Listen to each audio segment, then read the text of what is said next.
हर किसी की ख्वाहिश होती है कि उसको बेहतर जीवन साथी मिले, प्यारी पत्नी मिले या प्यार करने वाला पति मिले। हर किसी की चाहत होती है, लेकिन विवाह में रोड़ा अटकाते हैं पाप ग्रह। और इन पाप ग्रहों का निवारण जब तक नहीं करोगे तब तक आपका विवाह का योग नहीं बनता। विवाह का योग बनता बिगड़ता रहता है। मतलब जीवन में कई विवाह के योग आते हैं, एक बार टल गया तो दोबारा फिर योग आता है। तो ऐसा ही चर्चा करने जा रही हूँ विवाह जैसे विषय पर। नमस्कार दोस्तों, मैं हूँ आपकी अपनी डॉक्टर उमाश्री। मेरे चैनल डॉक्टर उमाश्री में आपका बहुत बहुत स्वागत है। आइए आज का वीडियो शुरू करते हैं। आज के वीडियो में मैं पाप ग्रहों की शांति के उपाय भी बताऊंगी, हर ग्रह के उपाय भी बताऊंगी, और शुभ ग्रह कैसा फल देते हैं या सप्तमेश मतलब स्पाउस का जो भाव है उसको कैसे देखा जाता है, आज के वीडियो में ये भी बताने वाली हूँ। तो आइए वीडियो शुरू करते हैं। अगर मेरी जानकारी आपको अच्छी लगे तो वीडियो लाइक शेयर ज़रूर करना, चैनल को भी सब्सक्राइब कर लेना। मैं ज्योतिषी हूँ और 23-24 वर्षों से ज्योतिष पर कार्य कर रही हूँ। आप अपनी कुंडली का परामर्श भी मुझसे ले सकते हैं। उसके लिए कुंडली भेजने की ज़रूरत नहीं है, आपको डेट ऑफ बर्थ, टाइम और प्लेस सही भेजना पड़ेगा। तो आइए आज का वीडियो शुरू करते हैं। विवाह जैसा मुद्दा बहुत ज्योतिषियों ने उठाया है और सक्सेस भी मिली है सबको, और विवाह जैसा विषय के बारे में जितना कहा जाए उतना कम है। आइए मेष लग्न से प्रारंभ करते हैं कि उनका जीवन साथी कैसा होगा और कैसे देखना चाहिए। मेष लग्न में 7वें घर में तुला राशि पड़ती है। तुला राशि का स्वामी होता है शुक्र, तो उनको शुक्र प्रधान व्यक्ति मिलता है। शुक्र प्रधान व्यक्ति प्राय मौज मस्ती करने वाले, शालीन और सौंदर्य बोध वाले होते हैं, सौंदर्य प्रेमी होते हैं। उनको हर सुंदर चीज़ पसंद होती है और वो ख्वाहिश भी सुंदर पत्नी की करते हैं, लेकिन उनको इसकी विपरीत ही मिलती है पत्नी।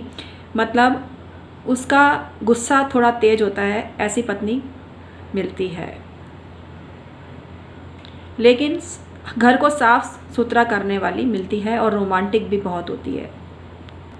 वृषभ लग्न वालों की चाहत होती है कि उनको सुंदर पत्नी मिले, और उनके 7वें घर में वृश्चिक राशि होती है, यानी 8 नंबर वाली राशि होती है। और मेष लग्न वालों की कुंडली में 7 नंबर से उनकी राशि, 7वें नंबर से की राशि उनकी कुंडली में होती है। और वृषभ लग्न वालों को 8 नंबर की राशि उनकी कुंडली में होती है। 8 नंबर की राशि मतलब वृश्चिक राशि, उसका स्वामी होता है मंगल। मंगल जैसा स्वभाव होता है। पत्नी का झगड़ालू भी होती है, गुस्सैल भी होती है, लेकिन सही बात पर गुस्सा करती है। और परिवार के साथ में ट्यूनिंग कम ही बैठ पाती है ऐसी औरतों की। आइए आज आप बात करते हैं मिथुन लग्न वालों की। मिथुन लग्न वालों को जीवन साथी परिवार को प्यार करने वाला मिलता है, क्योंकि धनु राशि पड़ती है और धनु राशि का स्वामी होता है बृहस्पति। तो घर गृहस्थी वाला होता है, लेकिन गुस्सैल होता है पति या पत्नी, और जीवन साथी से ट्यूनिंग बैठती है, आसानी से तलाक नहीं होता। झिड़कने वाला भी होता है जीवन साथी। तो इस चीज़ की आदत अगर डाल लें तो आपकी मैरिज लाइफ सक्सेसफुल जाएगी।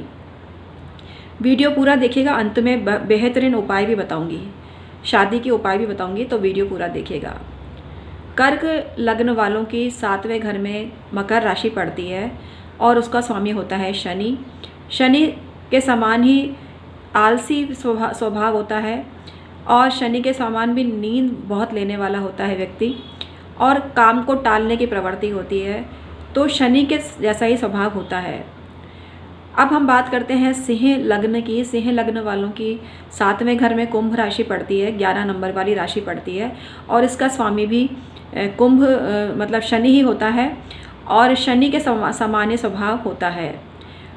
मतलब काम को टालना, जिस वक्त जो काम बोला जाए उसको ना करना, आलस आना, नींद आना, इनकी कॉमन आदत होती है। आइए कन्या लग्न वालों की बात करते हैं। कन्या लग्न में 7वें घर में मीन राशि पड़ती है, और मीन राशि का स्वामी होता है बृहस्पति। तो बृहस्पति के समान ही साथी का नेचर होता है, मतलब लड़की हो या लड़का, साथी का नेचर बृहस्पति के समान होता है, गंभीर होता है, धार्मिक होता है, पूजा पाठ करने वाला होता है और एडजस्टमेंट में कोई दिक्कत नहीं होती, ट्यूनिंग उनकी अच्छी रहती है।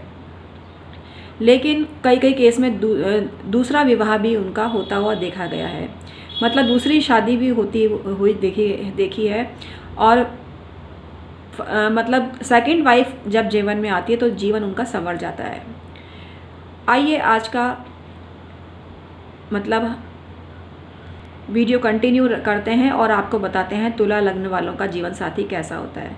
तुला लग्न वालों का जीवन साथी गुस्सैल होता है और अपनी अपनी बात चलाने वाला होता है और उनकी हठवादी दृष्टिकोण से उनके जीवन में थोड़ी प्रॉब्लम भी आती है। एडजस्टमेंट में तो उनको करना पड़ता है, गुस्सैल होता है प्राय जीवन साथी।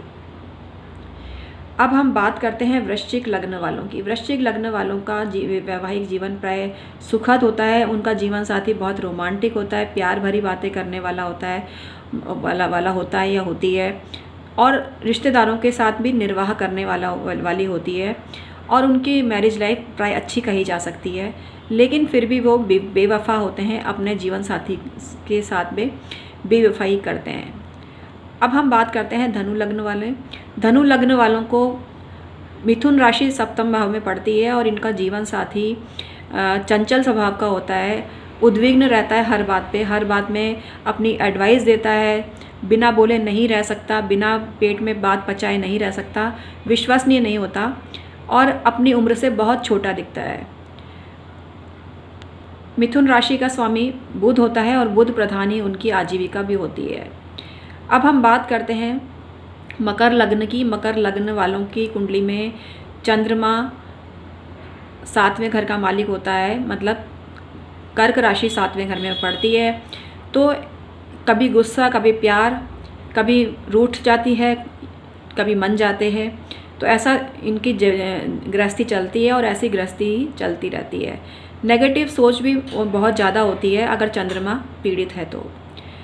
आइए आज अब कुंभ लग्न की बात करते हैं। कुंभ लग्न का में सूर्य की राशि पड़ती है, सिंह राशि पड़ती है और 7वें घर में, और सिंह राशि का स्वामी सूर्य होता है। तो सूर्य के होने से तेजस्विता तो होती है चेहरे पे, आक्रोश भी बहुत होता है, गुस्सैल भी बहुत होता है। तो सिंह और गौर वर्ण भी होता है, जीवन साथी गौर वर्ण होता है और हठ चलाने वाला होता है, बहुत जल्दी मानता नहीं है किसी भी बात को, लेकिन अपने जीवन साथी को प्यार बहुत करता है। अब हम बात करते हैं मीन लग्न वालों की। मीन लग्न वाले कन्या राशि पड़ती है। कन्या राशि का स्वामी बुध है, ये बुध की उच्च राशि है, मूल त्रिकोण राशि है। तो जीवन साथी बहुत बुद्धिमान होता है और इंटेलिजेंट होता है और वाक्पटु होता है, चंचल होता है, बिना बात की सलाह देने की आदत होती है, लेकिन विलक्षण प्रतिभा का धनी होता है ऐसा व्यक्ति जीवन साथी।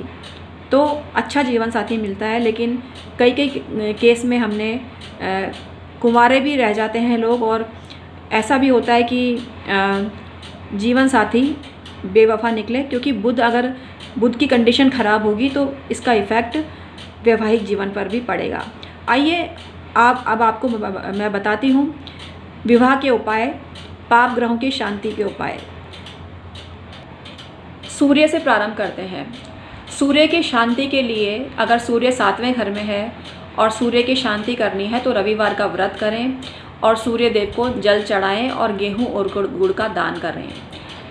सांड को भी गुड़ खिलाना फ़ायदे में रहता है। अब हम बात करते हैं चंद्रमा की। चंद्रमा अगर 7वें घर में है तो सोमवार का व्रत करें, शिव जी को जल चढ़ाएं और शिव और पार्वती की मंदिर में जाकर पूजा करें, शिव परिवार की विधिवत पूजा करें, मोती पहने अगर आवश्यकता हो तो, और मोती जो पहनना है आपको, लेकिन पंडित से पूछकर ही पहने। अगर अमावस का जन्म है तो और भी ज़्यादा प्रॉब्लम हो सकती है उनको, तो सोच समझ कर ही कोई निर्णय लेवें। अब हम बात करते हैं मंगल की। अगर 7वें घर में मंगल है तो मंगला गौरी का व्रत करें, हनुमान जी की पूजा करें, हनुमान चालीसा का पठन करें। इसके अलावा श्री राम जी की भक्ति करें। राम सीता का जो प्रसंग है उसको पढ़ें। लाल चीज़ों का दान करें, मूंगा दान करें, कॉपर दान करें, कॉपर का लोटा भर के सुपारी का दान करें, मसूर की दाल का दान करें, लाल फल फूल का दान करें, तो आपको बहुत ज़्यादा फ़ायदा होगा। अब बुध की बात करते हैं। अगर 7वें घर में बुध हो तो हरी चीज़ों का दान करना चाहिए, और 7वें घर में अगर बुध हो तो ऐसा व्यक्ति को हरा कपड़ा या गायों को हरा चारा खिलाना चाहिए। अब बृहस्पति 7वें घर में हो तो हल्दी का दान करना चाहिए। बृहस्पति की कारक चीज़ें, धार्मिक पुस्तकों का दान करना चाहिए, और बृहस्पतिवार का व्रत भी करना चाहिए। बुधवार वालों को बुधवार का भी व्रत करना चाहिए। इसी से शांति मिलती है। अब हम बात करते हैं शुक्र की। शुक्रवार का व्रत तो करना ही चाहिए। शुक्र की चीज़ों का दान करना चाहिए। गाय को केला खिलाना चाहिए, सफ़ेद गाय को केला खिलाना चाहिए, सफ़ेद गाय को चारा खिलाना चाहिए। इससे बहुत जल्दी शादी हो जाती है और बहुत जल्दी बात बनती है। अब हम बात करते हैं शनि। जिनके 7वें घर में शनि हो उनको शनिवार का व्रत करना चाहिए, और अपाहिज व्यक्तियों की, बुजुर्गों की सेवा करनी चाहिए। इसी से उनको मनचाहा जीवन साथी मिल जाता है। अब हम बात करते हैं राहु की। जिनके 7वें घर में राहु हो उनको बुधवार का व्रत करना चाहिए या शनिवार का व्रत करना चाहिए, और राहु की कारक चीज़ें दान में देनी चाहिए, जैसे कि गोमेद का दान करना चाहिए। अब हम बात करते हैं केतु की। जिनके 7वें घर में केतु होता है उनको गणेश जी की उपासना करनी चाहिए और कड़वी चीज़ों का दान करना चाहिए। ऐसा करने से उनका विवाह के योग बनते हैं। अब सामान्य उपाय बताती हूँ। जिनके कुंडली में कुछ ग्रह कमज़ोर हैं तो वो क्या करें। अगर आपका विवाह नहीं हो रहा है तो पार्वती मंगल का पाठ करें। मंगलवार को विवाह अवश्य होगा। बेसन के 101 लड्डू खुद ना खाएं, देशी घी में बनाकर एक ही साइज़ के बनाकर शिव मंदिर में चढ़ाएं। ऐसा करने से भी विवाह का योग बनता है। एक बार में सफलता नहीं मिले तो 4-5 बार ये उपाय करना चाहिए। बृहस्पतिवार का व्रत करें और शुक्रवार का भी व्रत करें। मतलब गुरुवार और शुक्रवार दोनों का व्रत करना है। अब ये आप पर है कि आप कैसे करें। मैंने तो किए थे गुरुवार शुक्रवार के व्रत, दोनों दिन लगातार करती थी मैं व्रत। तो आप ही को सजेस्ट करूँगी कि आप देखें आप कर पाते हैं क्या नहीं कर पाते। लेकिन गुरुवार और शुक्रवार का व्रत करने से शादी जल्दी हो जाती है, और सही समय पर मतलब अगर नहीं हो रही हो शादी तो डिले भी हो रहा हो तो शादी तय हो जाती है, और जीवन साथी भी आगे बढ़ के आता है। और एक ओपल 7.25 रत्ती का इंडेक्स फिंगर में पहने। अगर आपके शुक्र सही है, मतलब इंडेक्स फिंगर में पहने ओपल 7.25 रत्ती का चांदी में, तो आपके विवाह के योग बहुत जल्दी बनते हैं, और विवाह के लिए लड़का या लड़की आपके पास में घर में खुद चल के आएगा। ऐसी स्थिति भी उत्पन्न हो जाती है। इसके साथ ही साथ पीला पुखराज भी पहने।